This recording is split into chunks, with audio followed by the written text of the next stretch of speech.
Hello everyone, welcome to the Apprentice Journals. My name is Al Edie, I am your host. And today I am with the elegant, the beautiful, the awesome Miss Audrey Horne. How are you doing today? I am great, fabulous, just blessed. Just happy to be here. I'm so proud of you, so just definitely happy to have this opportunity. Thank you. Y'all see this? Look at, this is the norm for her. Like, this is casual for her. Like something to wear around the house, you know?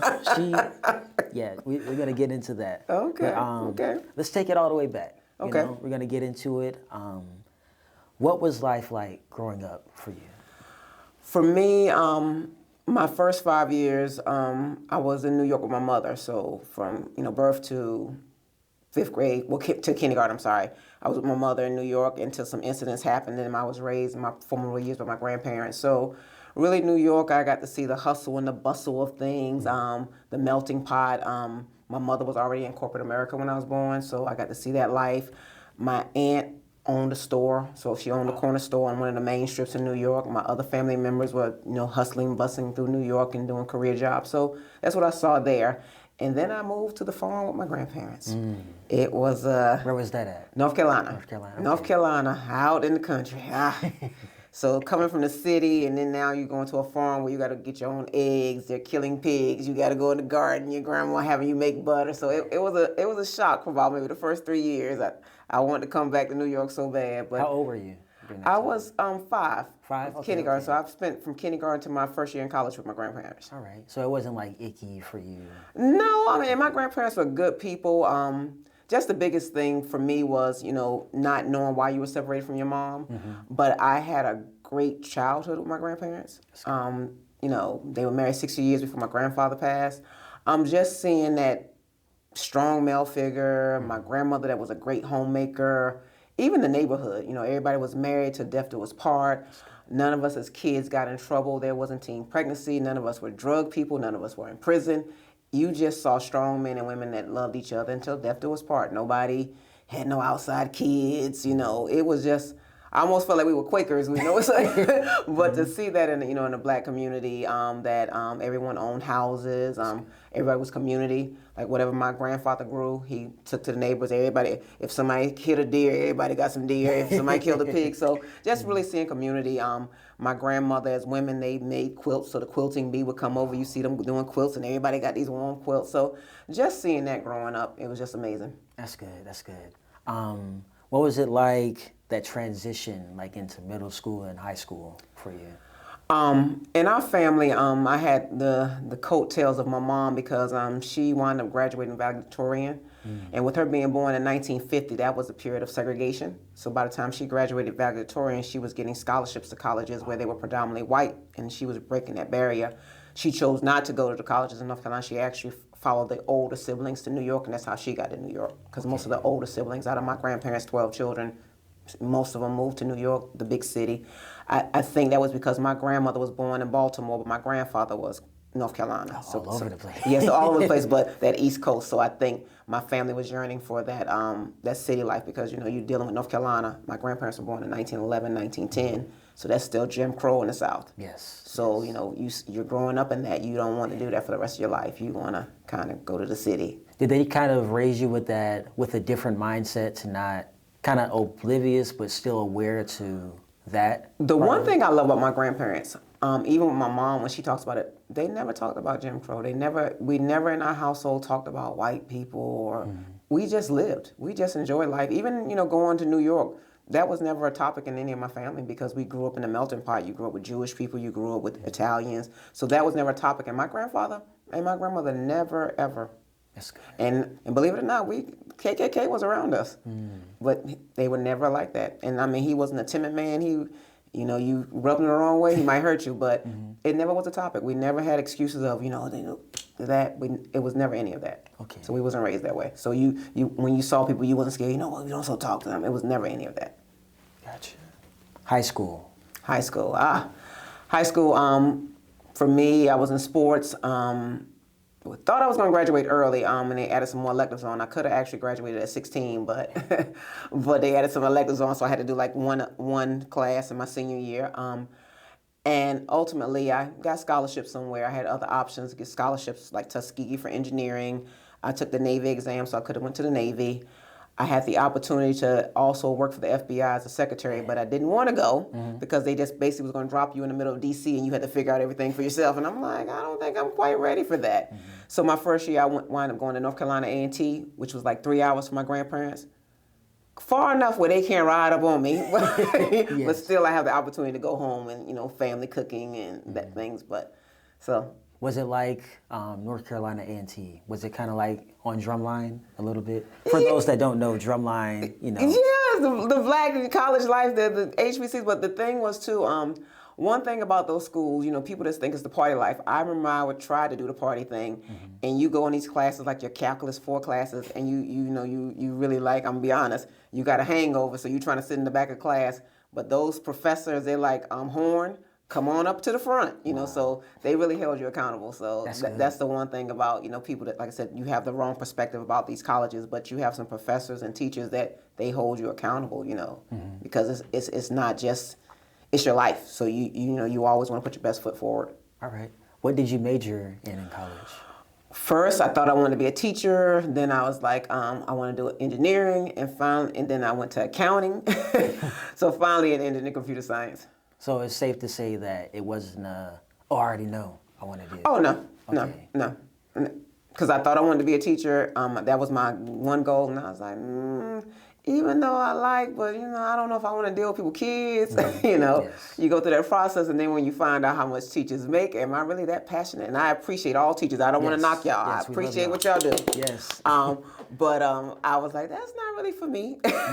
So then, back then, computer science, accounting, I like numbers. Math was my strong suit in high school. So I was already there in calculus 4 my first year in college. Okay. And was it just you just thinking through it, or did you talk to some people? Thinking through it. Okay. And not even family members. Like, my family never, pressured me to go to college or go to the Navy.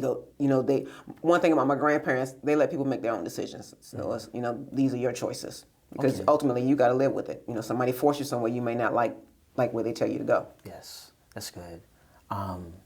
Did you grow up in the church, or was that something that came later? That is so funny. I did in an odd way. My cousin, who my grandparents raised other of my cousins, I had one cousin, she was holy and sanctified. So if I went to church with her, we was in church from 5 a.m. to midnight. And if I went to church with my grandparents, everybody in the church was 65 and up. So, but the thing that I look at now, I used to see them, they used to wash feet. They used to do all this, but it was just everybody was the 65 and up, and you as a kid, you like corns and you like everybody. You think everybody is old. That's how you're thinking as a kid. But I'm glad I had the experience. So I think when I got to be about 13, I was like, I'm not going to church with anybody because you in church all day. Oh, y'all just so I'm gonna stay home. And then I was into my studies too because I was honor roll. So my studies, basketball. So I was more of a homebody after that. But then later on down the road, when I moved to Florida with my mom, I started going to her church, and then as God led me to other places. All right. What was that transition like? From my mother to coming to Florida, or coming to Florida and even getting acquainted with your walk with Christ? Adjustment to Florida, because for me, you think of North Carolina, South Carolina, the South. Florida's a different type of South. Explain. So it's a different type of South. In North Carolina, it's like everybody know everybody, hun, and it's just a different atmosphere. But when I came to Florida, for me, Tampa, they don't quite know their identity yet. They don't know if they want to be a metropolitan city or they want to be the country. I got you. So that was an adjustment for me. And then trying to, with my mom not raising me through my formative years, now I'm this adult now, this still young adult trying to find out who I am in this walk. Adjustments there. And then, going to church with her, she was Baptist. And, by the time I got to her church, her pastor was he was in his 90s. So most of the time you like, I don't understand him, but I'm here in church. And then what my ultimate encounter was with Christ was I went to go back and visit my grandparents, our family reunion, and I was taking my cousin to school, and we wound up having a car accident where this guy knocked us across like 5 intersections. And my aunt's car landed in the vault shop, And the vault shop is the vaults that's concrete they put in the ground for caskets. And I remember sensing and hearing something saying, you got to change what you're doing. And when I went to the hospital, it was like 9 accidents that day, but they didn't consider ours that major one. But I couldn't feel my feet or anything. I felt like I was paralyzed. And I was strapped to this board, and I just wept. And I remember people coming in and saying, your mom's coming, you need your mom, family members. I said, no, I need Jesus. And it wasn't like because I had this accident that it was something totally different. It was something that, when I get back to Florida, I have to find me a church. I have to find me somewhere where I can understand God more. I have to find me somewhere I'm serious, not where I'm just coming in, sliding in after coming in from the club. I can't continue to have this boyfriend and doing things wrong and not, being held accountable. So it was a transition for me to come back and find a church. And I did find a church that, non-denominational, and I learned, God and casting out demons. I mean, it was a different walk with God, teaching me disciplines. Not saying I was perfect, but it put me in the right direction that I wanted to live for Christ. I wanted my life to be different, set apart. I wanted to be the light. I wanted to be an example. I didn't want to do what I, used to do. When I came back, I told my boyfriend, we've been dating 5 years. We can't play house no more. Not that we was living together, but I can't keep on doing this. So, either you gonna shape up or, And what was his response? After I dated some other people, he decided he wanted to marry me, but, All right. But not that I was trying to force his hand, but I was just saying what I couldn't do anymore. Trying to draw nigh to Christ, I couldn't, Okay. That boyfriend, was that the one, because you are a single mother. Yes. Was that the one that gave you the child? Yes. Actually, believe it or not, I got pregnant on my honeymoon night. But, the one thing I'll tell any young girl or young married person, the 5 years, I saw so many warning signs that this was not the person. But, we think young, we could change it, we could love them, marriage to change it. But I think, one of those things is be aware of those warning signs. Because in the same process, you got to understand this person has to grow. You don't know their background environment, how they grew up, what their non-negotiables are, how they handle things. I think a lot of times with young adults, how you handle circumstances. That's one of the biggest things. How do you handle circumstances? And that could be stressful. Are you going to handle it in an honest way? Or are you going to handle it in a way that you hide in, lie about it? How are you going to handle things? Those are things you got to look at when you're looking at a prospective other, that those warning signs. And they're there, but you're so in love with you miss out on those things. And then you think a marriage is going to work, because actually we dated 5 years. We were married 5 months. Man. And I got pregnant on my honeymoon night. So that thing is, I couldn't raise my son in that environment. And then not that it was abusive physically, but just his father's work ethic and just his logic of things and how to pay bills or how to keep a job. And I didn't grow up that way. I saw my grandfather work hard every day. My relatives worked hard.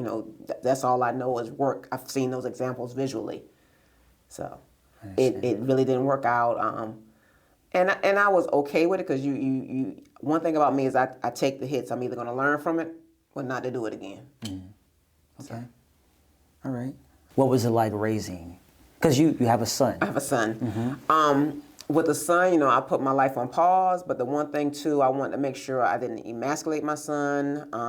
I wanted to make sure he was around positive men. So, allowing him to do sports, immediately as soon as he was of age, T-ball. So, seeing them dads out there, even though it was hilarious and funny to watch him in T-ball, but always being in sports, always being in making sure I'm there at his events. So not trying to get the jobs where I'm missing out on those things.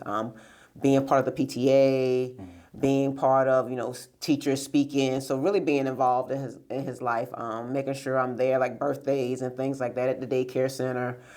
Just really put my life on pause for him, making sure when I decided to go back to school for my master's that I did it online, because at first, you're always doing things brick and mortar back then. So that was the first time I decided, let me do this master's degree online, because I want to be there with him. And even when I worked, I would work the later shifts, so I'm there with him all day, but then while he's sleeping at my mom's, I'm working. So you touched on the emasculated part. The way I said it, you have, if women have to be careful that you're not making your son like you, that you make them so scared and they basically effeminate. They acting like you, they seeing you. I wanted him around men. I was never going to just keep on beat him to death and, nothing like that. I think I probably gave him his last beating when he was 9, I wasn't going to do all that because my son is, he was already in 6th grade. He was already almost 6 feet tall. So we're not going to do that, but just wanted to make sure he was in a positive environment, seeing good men. And I was glad when he was in middle school, he had a couple of male teachers. So he got to see them. Even when he had after school programs, it was a lot of men involved. So I made sure he saw men. It was, even when he played t-ball and those sports, men coaches, dads that helped with t-ball. So making sure he was around good male examples, his godfather, the men at church, just making sure he was around positive men. Even I was such a stickler. My son, I never asked him to zip a dress up. I never walked around the house in front of him in slips. I didn't do any of that. I never took him to places like getting my nails done, my hair done. He didn't see any of that type of environment. Yes. So I was just very meticulous about what he saw or things like that. Was it hard raising him by yourself, or did you have? My mother, and then even when I put him in after school programs, I prayed about it. I made sure, like, even when he from when he went to daycare, it was I call her Nana Viv. She was somebody from my mother's church that had retired, and she decided she was going to open up a daycare, so I knew her. And then after that, he went to Helping Hands, and the Sister Goddard, she happened to be at my church that I was at, so she was like the director of Helping Hands. Mm-hmm. So I made sure he went to places I knew the people, and that I wouldn't feel like I was, oh my God, what's going on? Yes. Even when I had people, like if my mother couldn't keep him, I made sure it was people that I trusted that, Okay. And it was very few, like maybe 3 people, so he wasn't like everywhere. Yes, yes. Even he might say this. Even when he was in school, he never got dropped off at skating ring malls. We didn't do that. No. So, I got you. Yeah. All right. Were you in your career at this point? Yeah, actually, believe it or not, I was in corporate America starting at 19. Oh, wow. My first job was Busch Gardens because my family, you didn't really have to work like when you was in high school. The most we did was work in the tobacco field and pass sticks, and my uncle-in-law would give us money, and we had money. We paid for our school clothes. But my first job was Busch Gardens. Even though it was a food court, my family has always do everything at your best. And at Busch Gardens, I was made a supervisor. And how I was made a supervisor was, most of the kids my age, if it was Daytona Beach Week, they would call in sick if they didn't want to come to work. But I was disciplined to come. I'm disciplined to work. Mm-hmm. So I was made supervisor. But the thing there was, I was a seasonal supervisor with no benefits. And I'm like, I'm not working for free. Yes, so I looked for another job, and I became a supervisor at an insurance claim company at 19.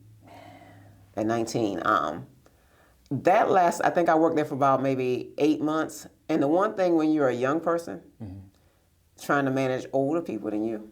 Mm-hmm. Yeah, let's talk about it. Man. Elaborate on older it. people, I'm grown, you can't tell me what to do. Mm-hmm. And it's just so much drama, but you're trying to respect your elders, but yet you're trying to, you're their boss. Mm-hmm. And them not respecting you, so you're just dealing with a lot of stuff. And I'm just going to be honest. Especially people that look like me. Mm-hmm. You think you better, and so you get that drama. So that was the first and only job I was ever fired for a lie. Wow. And I was okay with it. Mm-hmm. But the one blessing, my mother, with her being in corporate America, when down here in Florida, she was a VP at Citibank.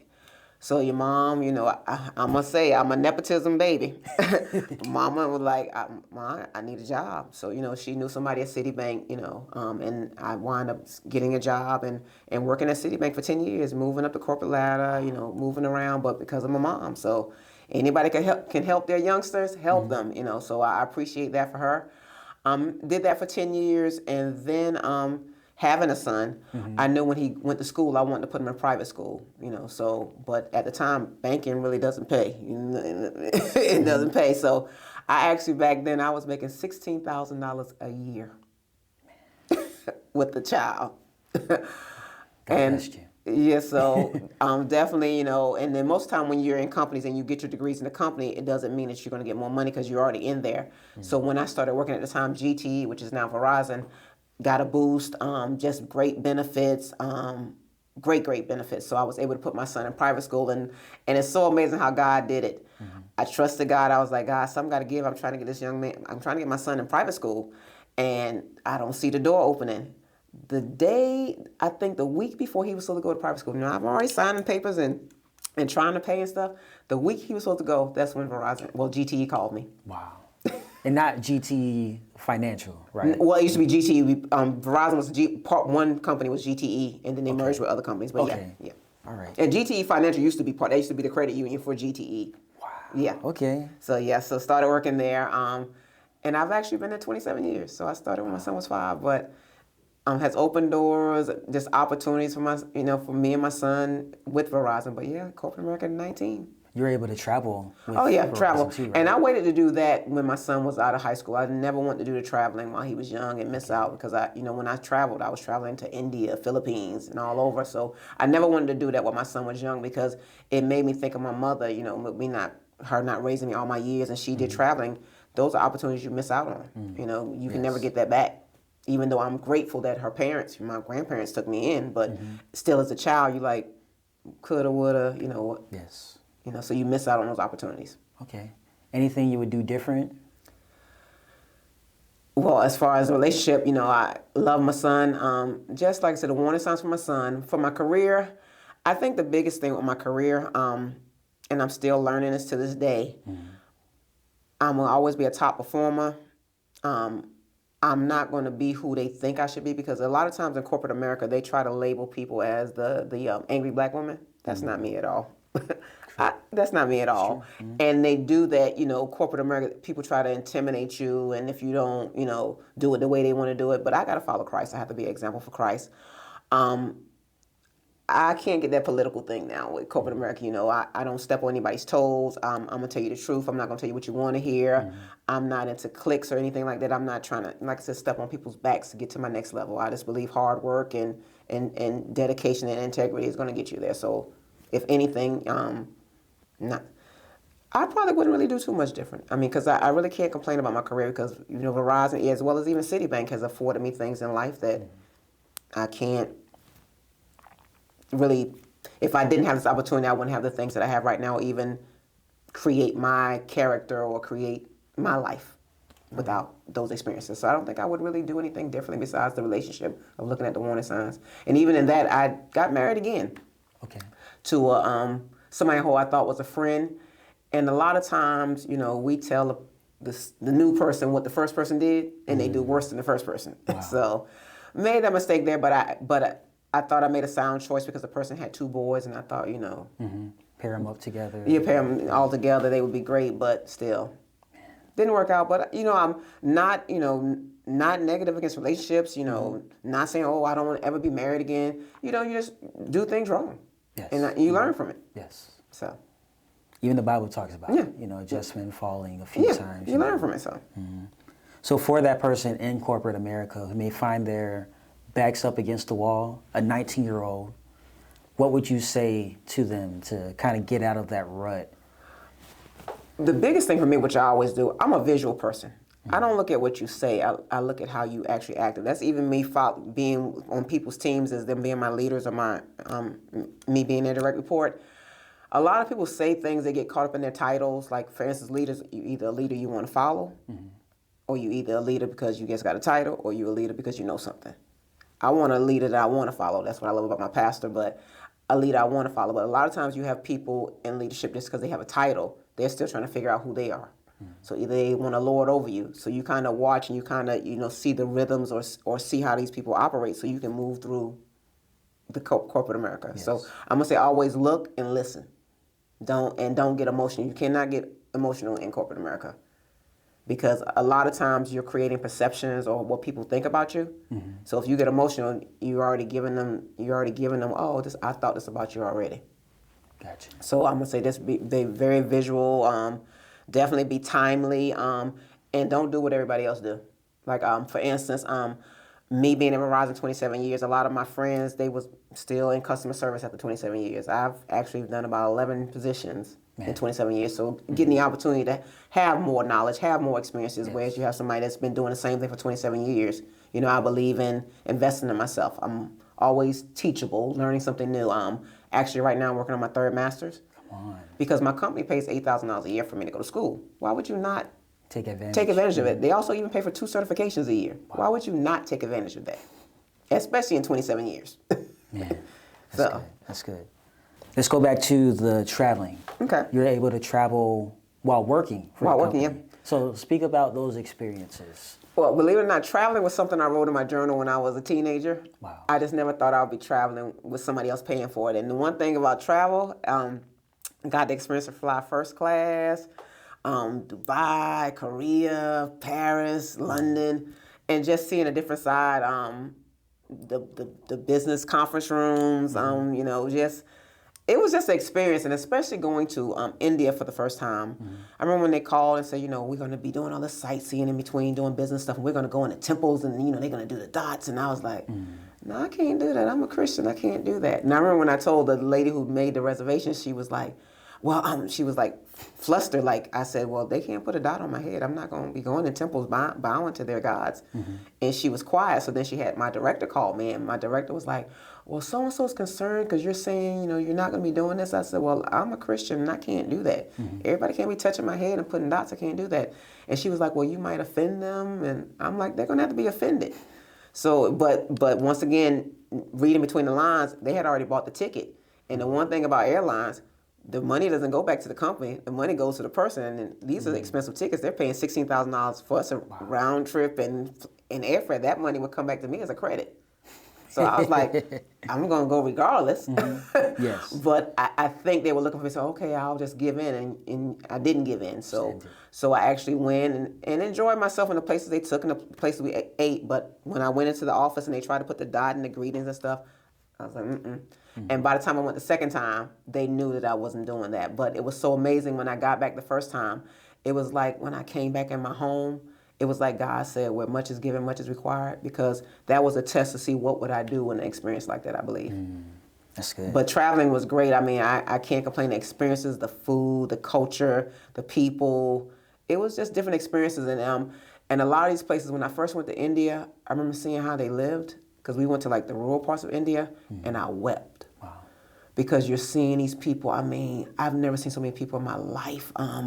And you get off the plane and you're seeing people in like full garb, they living under the interstate. We talking about women and children out early, they throwing them on the windshield, they're begging, and then they don't eat their cows. So you see these cows on the street and you seeing people that's like, they're starving. And you're like, y'all not eating the cow because your religion, you believe that this is somebody that's came back reincarnated, but you starving. So I wept quite a bit. And then you're dealing with, too, in India, a lot of times they don't consider women as a value. And a lot of these people, I was their boss. So I think the first time, when I went to one of the meetings, because, dealing with a lot of these people through phone calls, and they finally get to see me, the Indian men say they trust me. Wow. Because one thing, I had to live for Christ. I'm going to still be me. And regardless of your culture, I trust God enough, that He's going to protect me. But they said they trust me. And I was like, okay, God, this is definitely you. Because culture-wise, that's not their culture. Yes, for sure. And then one thing that I always tell anybody, a lot of people throw out the words racism and stuff. Me being black is not my problem, it's their problem. So if you got a problem with me, it's your problem. I'm happy who I am. I'm happy who God made me to be. So I'm never going to water myself down to fit in. And most of the time I went to these places and I was the only one.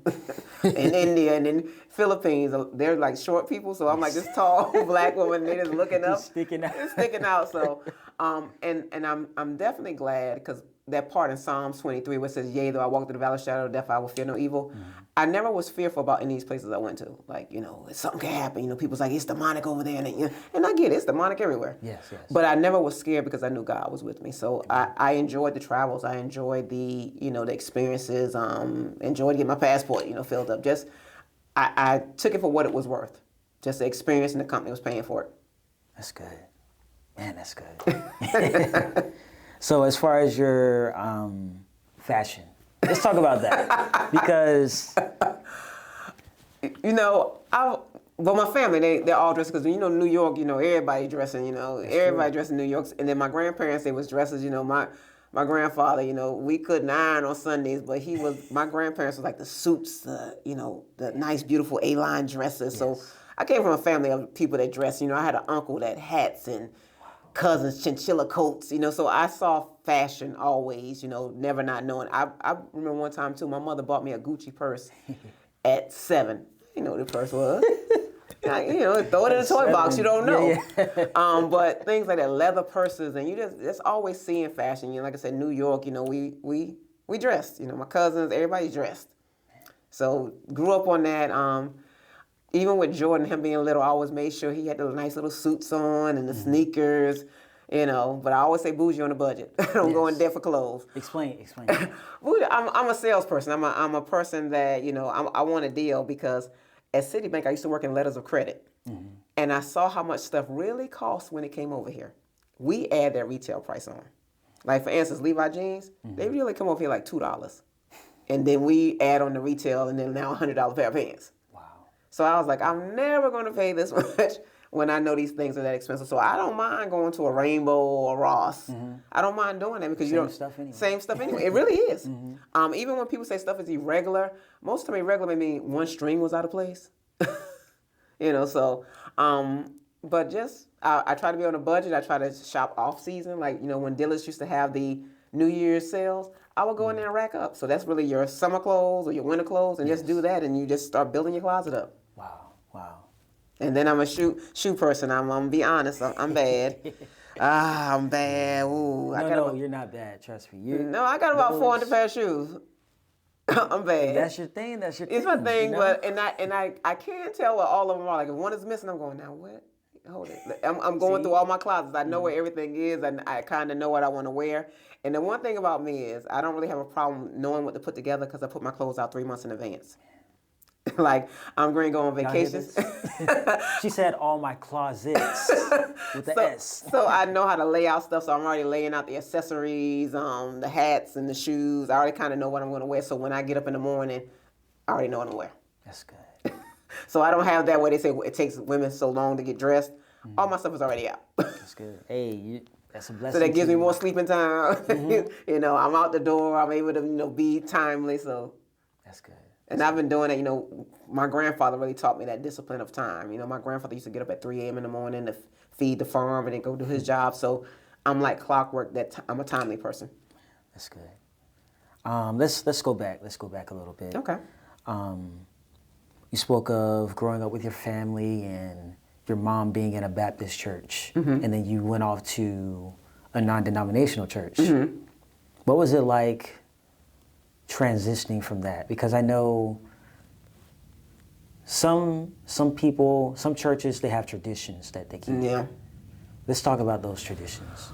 Well, I think when I had the car accident, when I had my encounter with God versus, you know, when I was going to my mother's church, you know, I was sitting there, I was visiting with her, but I never joined. But then you have people pressuring you, well, you know, you need to join. And I was like, you know, I'm still a club and I don't think I need to be joining nowhere. But since y'all all pressuring me, you know, you're 18, you join. But after I had the accident and I know I had an encounter with God, I think the transition was easy for me because I was looking for something different. I was looking for more than just Jesus died. You know, and 3 days later. Yeah, you hearing that every week, and it's like clockwork. You know when to get to church, like choir number 3 singing, so I'm gonna get there for choir number 3. So, getting past that to getting to a place where you're having a true relationship with Christ. So I think it was easy for me because I was hungering for it. I was looking for that difference, and I knew it was something different I needed. Did you catch any flack from the family or anything? Okay. No, because my family a lot of times as long as you're going, crisis is in your life, you know, they're okay with it. Okay. You have a business. Okay, yeah. Let's talk about it. Hobby, because one of my degrees, a fun degree, I have an AA in commercial art. And I've tried to do businesses back in the day with partners and stuff, but not real businesses. You know, hey, we're going to do a business and you never know how to do it. But probably maybe about, this is going to be my 3rd year, November, I decided to start a graphic arts business again. So, and that started from a friend lost a son, and I did obituaries. And I was like, you know, I really don't like how sometimes funeral homes take advantage of people. Like, it don't cost no $500 to print no programs. So I was like, well, let me just start doing this and make it an official business. So I actually did the LLC, did you know, a website, business phone number, business email, you know, did everything official, business checking account, business mailbox. I mean, I did everything business-wise so you can really get those true tax cuts. So true business, I'm on Dun & Bradstreet, you know, so I really, you know, I'm learning as I go. I'm not going to quit my job, but I'm basically making a hobby and, you know, something that could be viable for you. Yes. And it helps. You know, a lot of people, I think they start businesses and they don't do all the due diligence of making it official, and you wind up making pennies, and then after a while you get beat up and you know, it's not your passion anymore because you're not making what you think you should be making. Like, you know, I'm not kind of hurt that I'm not, you know, raking in the money yet. But now I'm going to build my business plan, start getting serious about doing grant writing so I can get money coming in. But now I know it's a legit business, and I enjoy it. I just now did a web page for a nonprofit, and you definitely your album cover. Yes, my album cover, our wedding. Yeah, so yeah, I love it. It's very creative. I love it. I love creating. So I love. It's kind of like fashion. It's kind of creating and doing other stuff. And what's the name of it? It's A1 Plus Graphics and More. Okay. And we'll be sure to post it and get you all the information about it. And I do everything, podcasting, web pages, business cards, flyers, you name it. I do it. That's good. That's good. Even tell you how to start a business. So I do some consultation to help you start a business. So yeah, everything possible to help somebody. All right. So what position do you have at Verizon specifically? Right now, I'm a senior manager for business strategy. So basically strategizing a lot of projects for the business. I'm hoping in the future I want to do a little bit with cybersecurity and product management. So I'm kind of a chameleon. Wherever you drop me, I'm good either way. But I kind of like the projects. I like to see it from the beginning to the end. I like to connect the dots. I like to see the finished product. And I'm really strong and agile. So sense of urgency, getting a deliverable to the person. Just really passionate about that. That's good. Any advice to a young Audrey or even someone else your age or someone else looking to get to where you're at? I'm going to say be disciplined. Disciplined, consistent, and I'm the kind of person, wherever I want to go, I look at the credentials of what you need to have, and I'm either going to get it or I'm going to have enough experience to justify that. The major opportunities, I remember I was promoted to a position, and a lot of people were mad, like, how did she get it? I've been here longer than her. And they reported me to HR, and HR was like, did you see this girl's resume? Did you see her background? Did you see her experience before you just complain because she hasn't been here as long as you? So I move in silence. I move in quiet. I'm not one that brags about what I've done or what I've accomplished. But when it's time for me to get a position, I usually can go right in and get it because I do have the experience as well as I try to have the credentials. So it's not, oh, she didn't have this, or make it like it's favoritism. Okay. How can someone else kind of get to where you're at? I'm going to really say discipline and know what you want to do. Okay. Don't be everywhere. Don't be with the crowd. Like, for instance, when I first left Citibank, I started doing the mailroom at GTE. So I had to drive all the way to St. Pete. But I'm always knowing I'm only going to be there for a year. And then I wound up getting a position when we became Verizon. I'm in financial services, so I'm on the phones. And I was like, God, I got to get off these phones. And I started realizing, well, I want to be one of these leaders. And I know they salary, they not hourly, they not, I kind of will talk to myself and then write stuff down. I want to be hourly, and people will say, well, you don't get no overtime hourly. But they're getting a whole lot more than y'all getting hourly. And then I knew, too, even with being a single parent, that when you're salaried, I can have the time if I want to leave in the middle. I can go to my son's play in the middle of the day, and I still get paid regardless. You may not get overtime, but at least you have that flexibility to go be with your child and still get paid. You don't really have to clock in. You're going to get paid regardless. So just set a goal. I'm going to say set yearly goals. Like, where do you see yourself at in 5 years? Where do you see yourself in 10 years? Where do you see yourself next month? I'm always a plan about what are my goals for that year, and I check the boxes off. I was telling one young lady, I keep even though my phone has a calendar, every year I buy a physical calendar, and I write all my goals for the month. I write in every box. I know what I'm going to be doing on that day. I write everything down. Right now, my calendar has, I even, when I want to eat, my training days, my school days, interviews, I write everything that's still handwriting so I can see it visually. That's good. Yeah, but I'm going to say just be consistent. Just know what you want to do. Don't let anybody talk you out of it. Well, I don't think you can do that. Just be disciplined, be focused. It may be nice that you can't hang with your friends. You can't do what everybody else do, especially if you have a goal. Like one of my first years, I used to work in Lake Mary in Verizon. I drove 2.5 hours one way every day for 2.5 years. And I did the first internship program down there. And I had a young man that he was 17, working in corporate America. He graduated from college early, and he was there. But this young man was so disciplined, and he wound up getting promoted. And it was one other gentleman that he didn't get promoted, and he tried to make it racist. And I was like, let's go backtrack. What have you been doing? Well, even though I've been going to the director's mentoring sessions, I've been late a couple of times. first impressions is everything. You late, why are you late? So you really asking those questions, why are you late? Well, I drink a lot of water. Could you not go ahead of time? Because if a director's mentoring you and it's a small class and they see you coming in late, that's already, that's a perception there about you that they're, you're late. And a lot of times in business, it's not so much what you say, people are looking at you. There's more of them looking at you. So just be mindful as a young person, what are people seeing when they see you? Before you open your mouth, what do they see about you? That's good.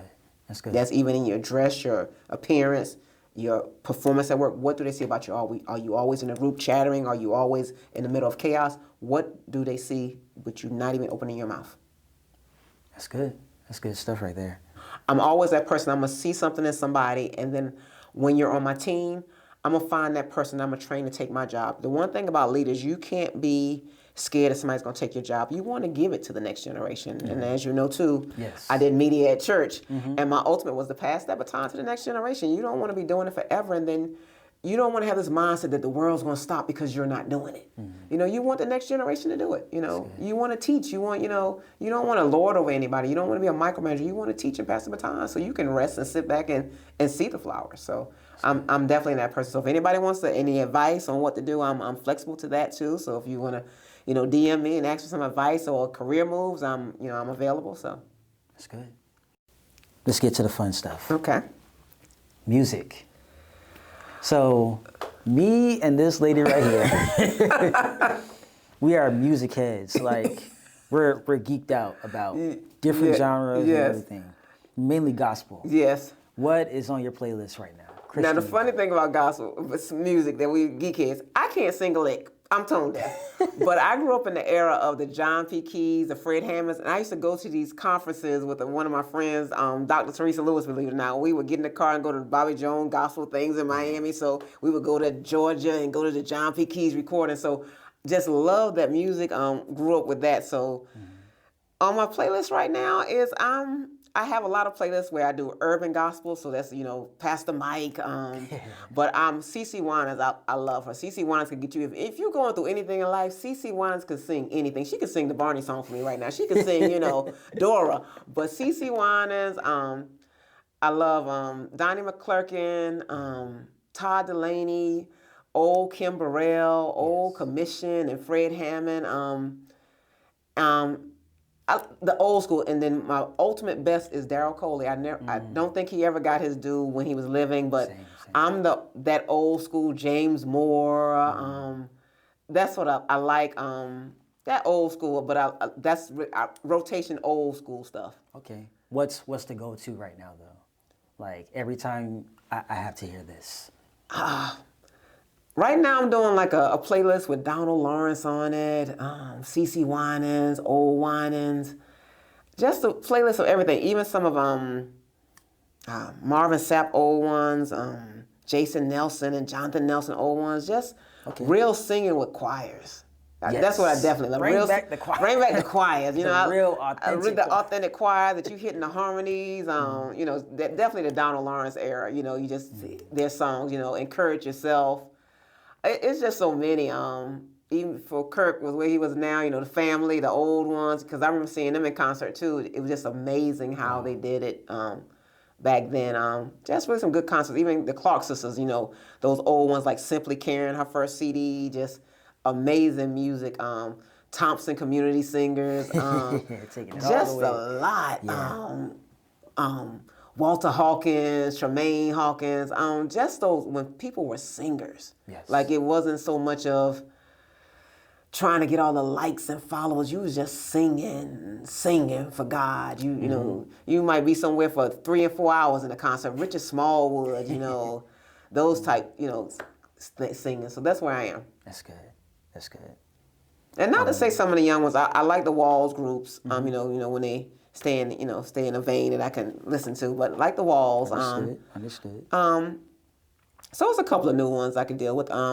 Jordan Welch. Jordan Welch. Yes. Like her. So it's some of the. I'm not so much in the old, but some of the new ones. But Jordan Welch and the Walls. It's a nice little mix. Nice little mix. I'm versatile. I always keep myself growing and learning. Okay. Favorite scriptures. When I was younger, I'm gonna say Psalms 23 was my favorite. And the reason that because that helped me so much in corporate America. I remember I used to walk around the building and just quote that scripture. Wow. Around the building. And even when I got in situations where, situations where people lied on me, and it helped me really endure those early years in corporate America. Now, one of my favorite ones is Philippians 4, 4 through 9, and the TPT, if you don't mind me reading it. Go ahead. And it's definitely, and I'm not ashamed to tell my age, I'm 55. Mm-hmm. So this just covers all the bases of where I am now. It says, be cheerful with joyous celebration in every season of life. Let your joy overflow and let gentleness be seen in every relationship, for our Lord is ever near. Don't be pulled in different directions or worried about a thing. Be saturated in prayer throughout each day, offering your faith-filled requests before God with overflowing gratitude. Tell him every detail of your life, then God's wonderful peace that transcends human understanding will guard your heart and mind through Jesus Christ. Keep your thoughts continually fixed on all that is authentic and real, honorable and admirable, beautiful and respectful, pure and holy, merciful and kind, and fasten your thoughts on every glorious work of God, praising him always.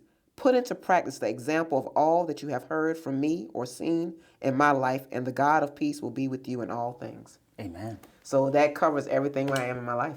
I'm definitely putting God first, and everything is season. I don't let things get me down. I think God allows me a 5 minute. I get a 5 minute. I don't want to call it a pity party. A 5 minute, like, oh, really, that just happened, and I'm done. I'm back to normal. So you're never going to see me like, oh, what was me like? I remember one time when I got my first divorce, a lady had asked me, well, how's the marriage going? I said, well, we're divorced. And she said, well, you've been around this office and you never was down. I wouldn't have never known it, because I don't do that. I don't walk around with the head hanging down, because God's been too good to me, so I can't do that. So that's the one thing that's this scripture now in my life at 55, praying that 56 is coming up November 9th. But it keeps in that perspective. Look at those honorable things, those true things that even help me to even understand, get over thinking I missed out on something with my mother or my father, to realize the opportunities I got seeing my grandfather. Like my grandparents, they never argued. My grandfather sat down and had dinner with us every night.